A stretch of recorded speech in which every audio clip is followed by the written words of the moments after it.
سمجھے نہیں سمجھے؟ Play near the ocean, play on the shores of the ocean. Play on the ocean, never play with the ocean.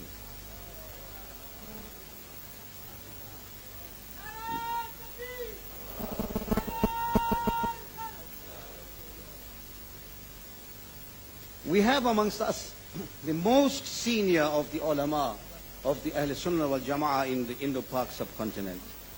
Ustaz al-Ulama, Bahr al-Ulum, Hazrat Maulana Mufti Abdul Mannan, Qadiri Razavi, A'azami, Damar Barakatum al-Qudsi. And I am blessed with a relation with him for the last 33 years. From 1969. Alhamdulillah. Alhamdulillah. When he used to frequent his murshid in Bareilly Sharif, we were present there. From the time we reached 1969, he is Bahr al-Ulum, the title bestowed upon him because of his excellence and vast oceanic knowledge. Bahr al-Ulum, the ocean of knowledge. Allahu Akbar. He is in his 70s. And he has blessed us and graced this function with his auspicious presence. اللہ سبحانہ و تعالی آپ کو سلامت رکھے. اللہ تعالی آپ کے علوم میں برکات عطا فرمائے اور آپ کی برکات سے ہمارے سینوں کو اللہ سبحانہ و تعالی منور فرمائے. تو I will request him with great honor. حضور آپ سے بہت مؤدبانہ گزارش کروں گا کہ تشریف لائے اور اپنے فیوز و برکات سے ہمیں ہمکنار فرمائے. نعرہ تکبیر، نعرہ رسالت. نہیں وہ بند ہے.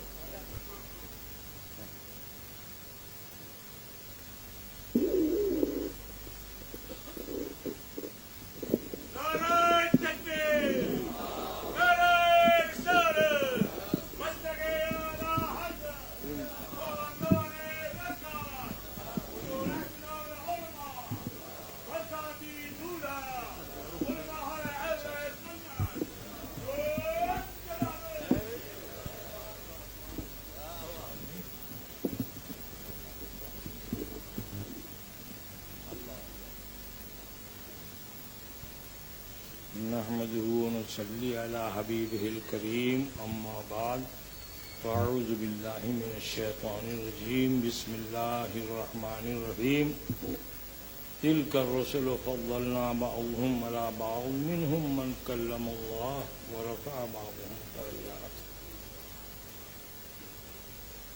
برادران اسلام اور معزز حضرات، السلام علیکم.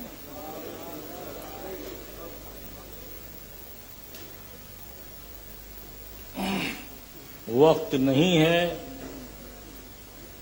مگر مجھے یہ خوشی ہے کہ دعا ہو چکی، تعارف ہو چکا، سب پر سیر حاصل بحث ہو چکی. اب میں اس آخر وقت میں، اب میرا بھی آخر وقت ہے، آپ سے کیا عرض کروں. آئیے تھوڑی دیر اپنے رسول کی تعریف کریں.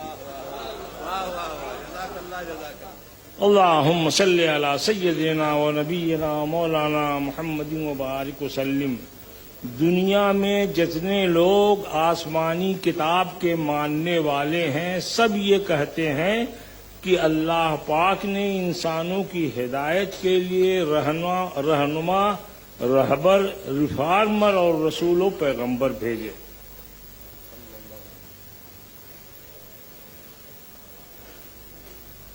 حکم یہ ہے کہ ان سب پر ایمان لایا جائے. یہی مسلمانوں کا کہنا ہے اور یہی ان کا عقیدہ ہے. قرآن میں اللہ پاک نے فرمایا وَإِن مِّن أُمَّةٍ إِلَّا خَلَا فِيهَا نَذِيرٌ.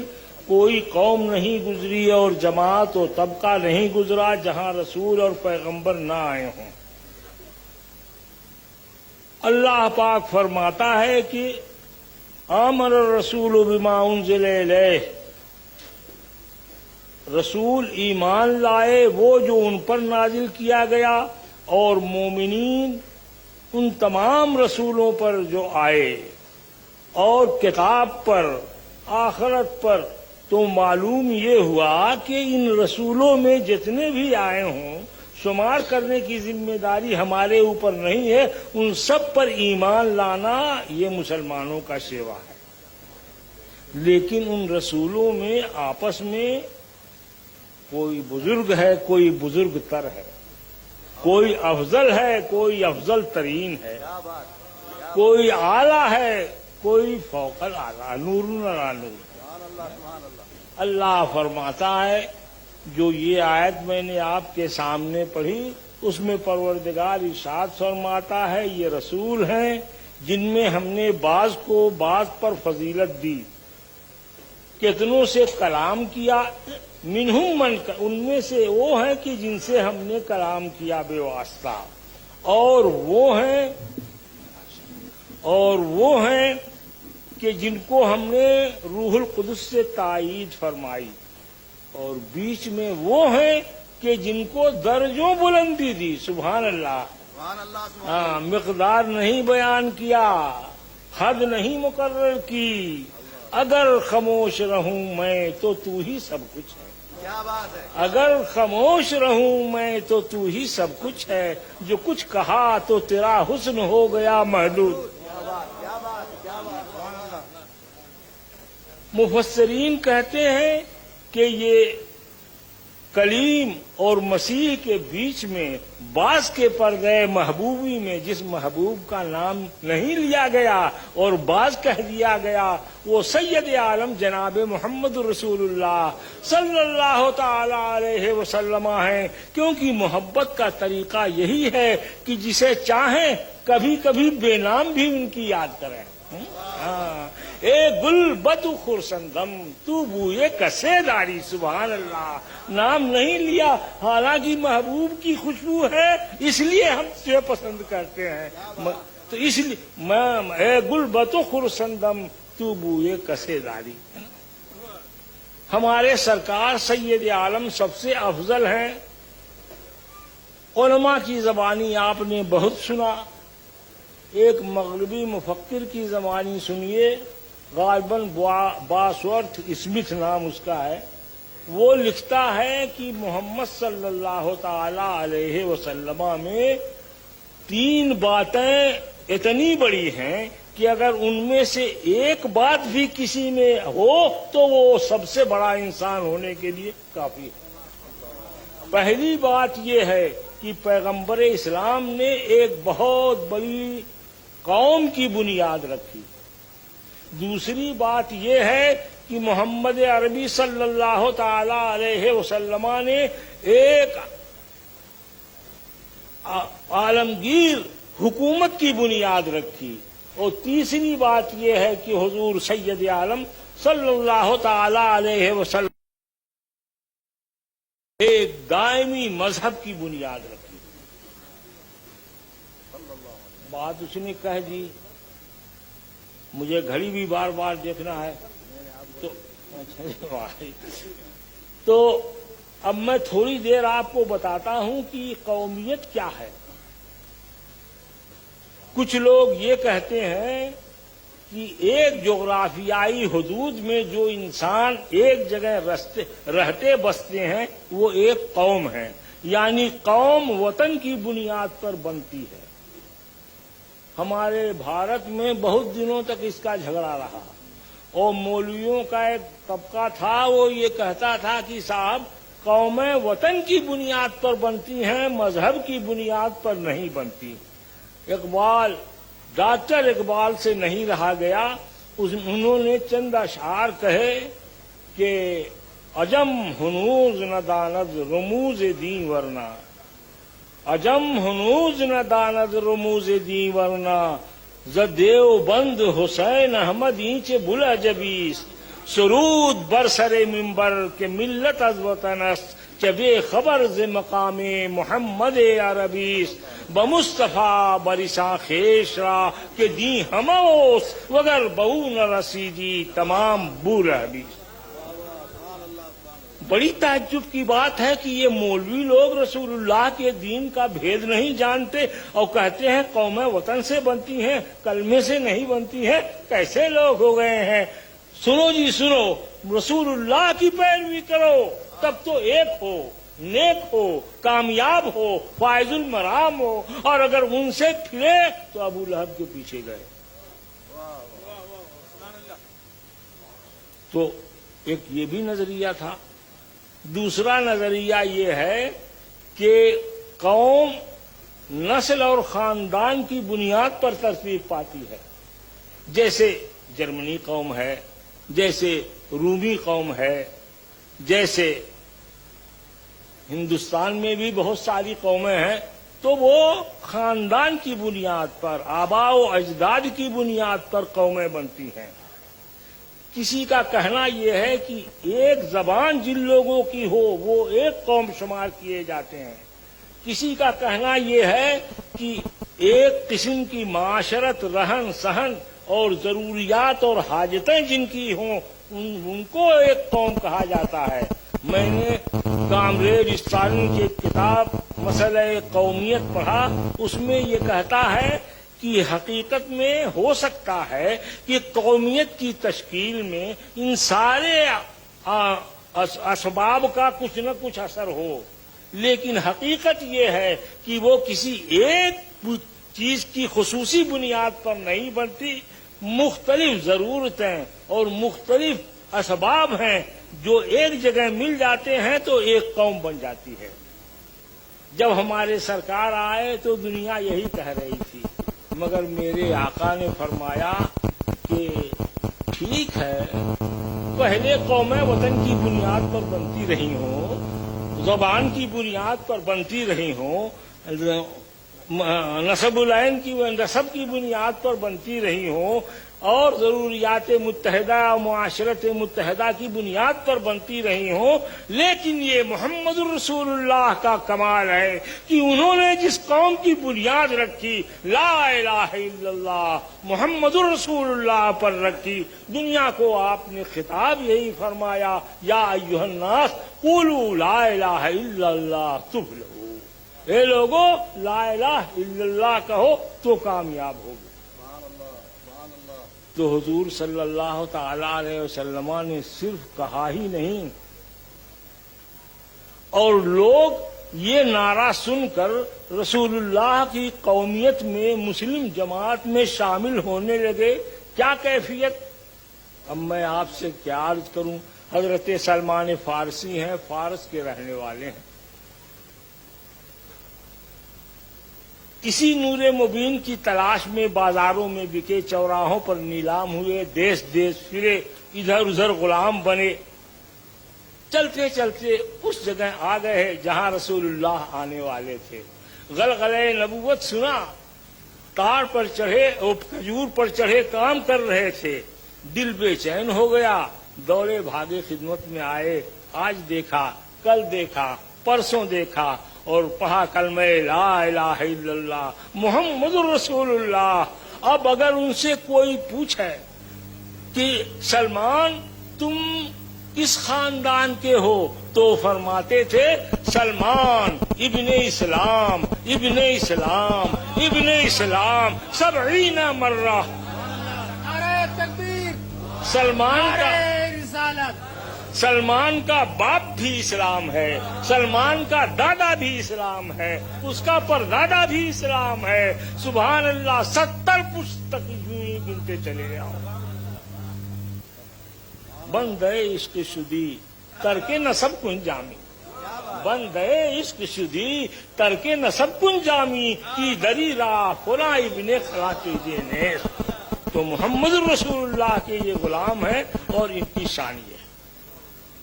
حضرت بلال آئے، اللہ اکبر، رسول اللہ کے غلام ہو گئے۔ کون سی اذیت، کون سی تکلیف تھی جو آپ نے نہ سہی ہو، مگر بلال کو کیا رتبہ ملا، کیا شان ملی، کیا ان کا کمال و جمال ہوا۔ ایک بات تو چھوڑ ہی گیا، دیکھیے بڈھا ہو گیا ہوں، حافظہ کمزور، سرکار نے انہیں یہ انعام بخشا، سلمان و منا اہل البیت، سلمان تو ہمارے خاندان کا ہے۔ بلال آئے، یہ بھی رسول اللہ صلی اللہ علیہ وسلم کے غلام ہو گئے، مصیبتیں برداشت کی، یہ کیا وہ کیا، رسول اللہ کا انعام دیکھو، مکہ فتح ہو گیا، صحن کعبہ میں سارا مکہ جمع ہے. لوگ حضور پوچھ رہے ہیں کعبہ کی چوکھٹ پر کھڑے ہو کر کے، اے مکے والو تم نے میرے ساتھ کیا کیا، اب میں تمہارے ساتھ کیا کروں. تو لوگوں نے کہنا شروع کیا، صاحب ہم نے جو کیا، آپ ہمارے ساتھ جو برا بھی سلوک بھی کریں ہم اس کے اہل ہیں، لیکن آپ تو کریم اور مہربان بھائی ہیں. سرکار نے فرمایا لا تثریب علیکم اليوم، اللہ اکبر، قاتل ہیں، ظالم ہیں، تلواریں لے کے رسول اللہ کے پیچھے گھومنے والے، مگر رسول اللہ کا آپ نے رحمت آیا تو اس نے یہ پیغام سنایا تمہاری کوئی پکڑ نہیں ہے، جاؤ تم سب آزاد ہو. اور اس کے بعد حضرت بلال کو حکم دیا، بلال کعبہ کی چھت پر کھڑے ہو جاؤ اور ذرا اذان تو پڑھ دو، اللہ اکبر کی صلاۃ تو لگا دو. سبحان اللہ. آپ نے غور کیا اس واقعے سے کیا سمجھ میں آیا؟ بلال اسی صحن میں تمہارے سینے پر گرم ریت کے اوپر پتھر کی بھاری سلیں رکھی جاتی تھی اور تم عہد کہتے تھے، ایک عہد کی یہ سزا تھی. آج دیکھو اسلام یہ اعزاز بخشتا ہے کہ کل جو کلمہ پڑھنے پر یہ سزا جسے ملی تھی آج وہ کعبہ کی چھت پر چڑھا ہوا.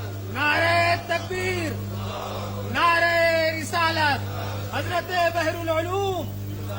اور حضرت بلال خود یہ کہہ رہے ہیں کہ میں اپنے آقا کا غلام تھا، وہ مجھے ڈنڈا دے کر بکریوں کے پیچھے ہانک دیتا تو اس کو سنبھالتا تو وہ بھاگتی، اس کو سنبھالتا تو یہ بھاگتی، لیکن آج رسول اللہ کی غلامی مل گئی ہے. سبحان اللہ. یہ اعزاز ہے کہ میں بلاتا ہوں تو سارے مسلمان دوڑے آتے ہیں. کیا اعزاز انہیں ملا بارگاہ رسالت سے. اللہ اکبر. ایک بادشاہ مسلمان ہوا، مدینے کے بازار میں گھومنے کے لیے آیا، حضرت ابو بکر بھی ساتھ تھے. تو آپ جانے بادشاہوں کا تو سارا تانا بانا بناوٹی ہوتا ہے، مانگے تانگے کا ہوتا ہے، چلیں گے تو اکڑیں گے، بات کریں گے تو گردن ٹیڑھی کریں گے، تاکیں گے کسی طرف تو گرائیں گے، اسی سے ان کی ساری بات ہوتی ہے. ایسے ہی وہ بیچارہ بادشاہ چل رہا تھا بازار میں، حضرت بلال کی نظر پڑی، دوڑے بھاگے آئے. انہوں نے کہا میاں فلاں آپ مسلمان ہو گئے ہیں، یہ مسلمانوں کی چال نہیں ہے. اللہ پاک فرماتا ہے لا تمشِ فی الارض مرحا انک لن تخرق الارض ولن تبلغ الجبال طولا. زمین پر اکڑ کے نہ چلو، یہ انسانوں کا چلنا نہیں ہے. زمین کو پھاڑ نہیں سکتے، پہاڑ اتنے اونچے ہو نہیں سکتے. حضرت ابوبکر صدیق نے کہا کہ اوہ کل تک تو یہ اپنے غضب و جلال میں تپ رہا تھا، اتنا بڑا بادشاہ تھا، اور آج حضرت بلال جیسے غلام اور دامن پکڑ کے جھجوڑ رہے ہیں. ایسا مت چلو. تمہیں تنبیہ کی، بلال نہ تم وقت دیکھو، نہ آدمی دیکھو، نہ انداز کلام سمجھو، اور تم نے کہہ دیا ہٹو. اور یہ کہہ کر حضور کی بارگاہ میں پہنچے. عرض کیا یا رسول اللہ آج تو غضب ہو گیا تھا، فلاں آدمی جو کل یا پرسوں مسلمان ہوا وہ بازار میں چل رہا تھا، پرانی عادت اس کے چلنے کی تھی، اکڑنے لگا تو بلال آ کے راستے میں کھڑے ہو گئے اور کہا ایسے اکڑ کے نہ چلو. میں ڈرا کہ کہیں ایسا نہ ہو کہ یہ پھر اسی رعونت میں آ جائے اور اسلام کا دامن اس کے ہاتھ سے چھوٹ جائے، اس لیے میں نے بلال کی سرزنش کر دی. سرکار نے فرمایا ابو بکر تم کو یہ ڈر ہے کہ کچھ بادشاہ کا کہ دامن سے ہاتھ سے اسلام کا دامن نہ چھوٹ جائے، اور میں اس لیے رنجیدہ ہو رہا ہوں کہ تمہاری باتوں سے کہیں میرے بلال کا دل نہ ٹوٹا ہو. جاؤ جاؤ بلال سے معافی مانگو. اللہ اکبر. بلال نے کیا ناجائز بات کہی تھی؟ وہی تو کہا تھا جو اللہ رسول کا فرمان ہے. فرماتے ہیں لا فضل للعربی علی العجمی ولا للعجمی علی العربی کلکم آدم والآدم من تراب. اللہ اکبر. میں آپ سے کیا عرض کروں، ایک مجلس میں عہد فاروقی میں کسی شاعر نے شعر پڑھ دیا، بلال ابن عبداللہ خیر و بلالی. حضرت عمر برداشت نہ کر سکے رضی اللہ تعالی عنہ، فرماتے لا لا بل بلال و رسول اللہ خیر و بلالی. سبحان اللہ سبحان اللہ سبحان اللہ. تو یہ عزت اور یہ شان حضرت بلال کو، جو غلام تھے جنہیں مکے کی گلیوں میں کھینچا جاتا تھا، اسلام نے عطا کیا. اس طرح رسول اللہ نے عمل کر کے بتایا کہ اسلام رنگ و نسل کا قائل نہیں ہے، قوم و خاندان اور جماعت کا قائل نہیں ہے، طبقات کا قائل نہیں ہے. اسلام میں تو انما جعلناکم شعوبا وقبائل لتعارفوا ان اکرمکم عند اللہ اتقاکم. میرے بھائیوں، بلال کے ساتھ یہ سلوک ہوا تو اسلامی شاعروں کو تخیل ملا، بدر اچھا ہے فلک پر نہ ہلال اچھا ہے، بدر اچھا ہے فلک پر نہ ہلال اچھا ہے، چشمے بھی نہ ہو تو دونوں سے بلال اچھا ہے. اللہم صلی علی سیدنا و نبینا مولانا محمد مبارک وسلم. تو بات تو بہت لمبی ہے صاحب، کئی رات میں ختم نہیں ہو سکتی ہے، اور مجھے حکم جو ہوا تھا کہ تبرک کر دیجیے تو تبرک میں نے بانٹ دیا. وآخر دعوانا سبحان اللہ. نعرہ تکبیر، نعرہ رسالت، حضرت بحر العلوم، علماء اہل سنت.